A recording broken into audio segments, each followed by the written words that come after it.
3.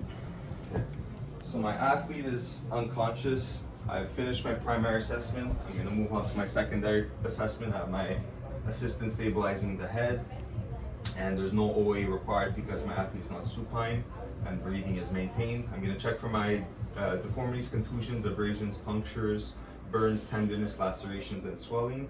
And the order of priority, I'm going to go for my disabilities, my epithelium of fracture, and general. So I'm going to start by gently palpating what I don't see first.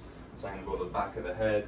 Every time we check, we want to check for our hands for blood. So I'm going to go occipital bone, check for any depressions. I'm also checking for CSF coming from the ear, anything bleeding from the nose, so zygomatic bone, frontal bone. I'm also looking at his reaction, see if there's any reaction. I'm moving down as I go on. I'm going to check the trachea, see if the trachea is in line with the sternum.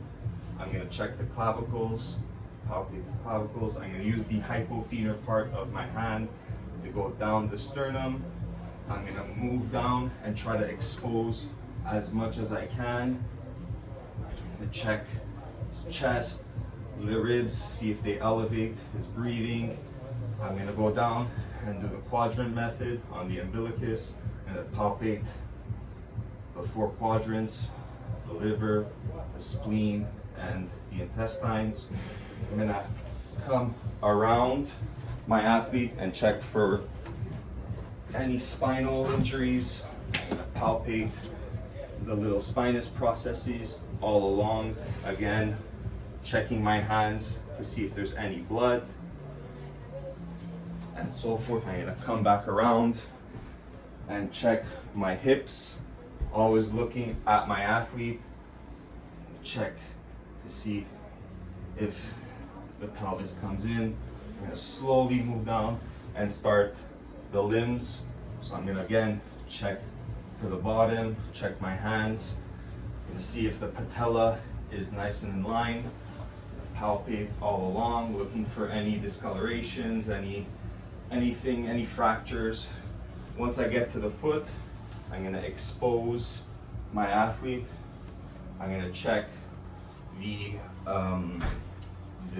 pulse, distal pulse. I'm going to see, can you move this? Can you figure your toes? Cap refill. Good. Now I'm going to go towards the other leg. Again, palpate around. Palpate, check if the patella is nice and in line. Here, I'm going to expose. Here, I'm going to check a dorsal pedis pulse. I see, can you move your toes? Can you feel this? Cap refill. Good. I'm going to come back around and I'm going to do the arms. Same principle, PMSC. I'm going to try to palpate his arm as best as I could. Under here.